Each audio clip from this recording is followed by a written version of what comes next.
रोज दिन एक भिखारी किसी का भी दरवाजे के पास जाकर भीख मांगता था और घर का मालिक हमेशा घर के बाहर आते ही भिखारी को गालियां भी देने लगते।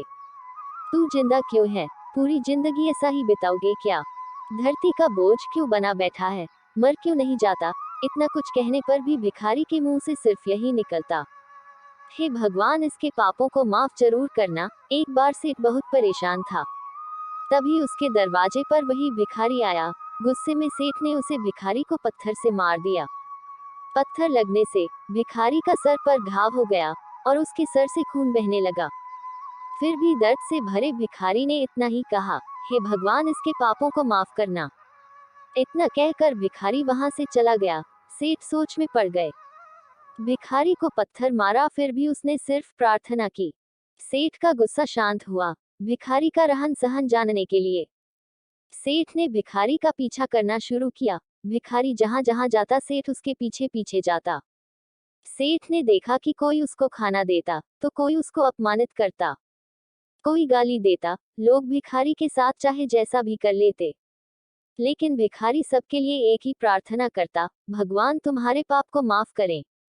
अब शाम होने पर आई थी। भिखारी अपने घर आने के लिए लौट रहा था। वो अपने घर पहुंच गया, लेकिन सेठ अभी भी उसका पीछा कर ही रहा था। भिखारी की पत्नी भी थी। अपने पति को घर वापस आता देख उठ खड़ी हुई। पत्नी ने अपने पति के भीख वाले कटोरे और एक फटा थैली में देखा।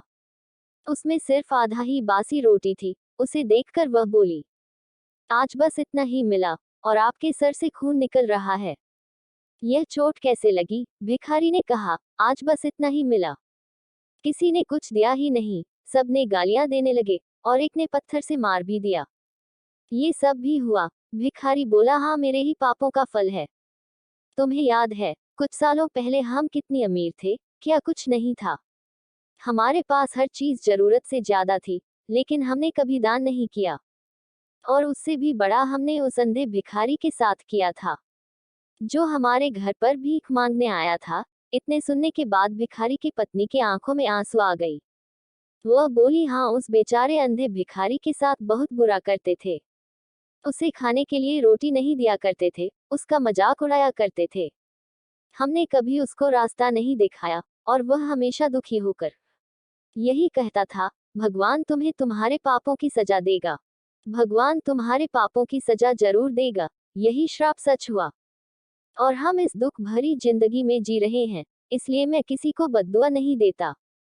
चाहे कोई मेरे साथ कैसा भी व्यवहार करे, मैं हमेशा उसके लिए प्रार्थना करता हूँ। मैं नहीं चाहता कि कोई भी हमारे जैसे जिंदगी जिए, किसी को भी हमारे जैसे दुखों का सामना करना पड़े। उन्होंने नहीं जानते कि वह कितना बड़ा पाप कर रहे हैं, इसलिए उन्होंने अनजाने में कोई पाप की ऐसी सजा किसी को भी न मिले।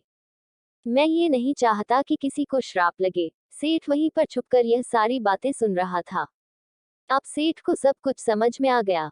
भिखारी और उसकी पत्नी ने आधी आधी रोटी बांट कर खाएं और भगवान को धन्यवाद करते हुए सो गए। अगले दिन सुबह भिखारी फिर से भीख मांगने निकला।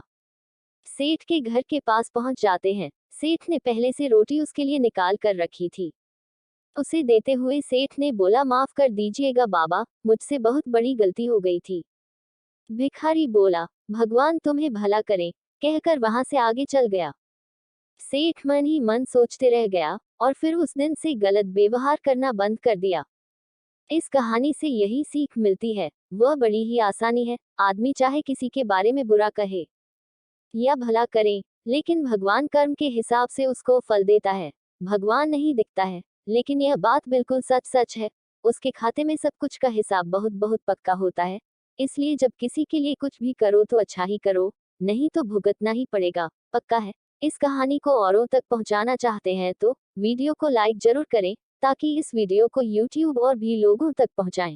और सुनते रहें इस तरह का कहानी हमारे चैनल पर। धन्यवाद।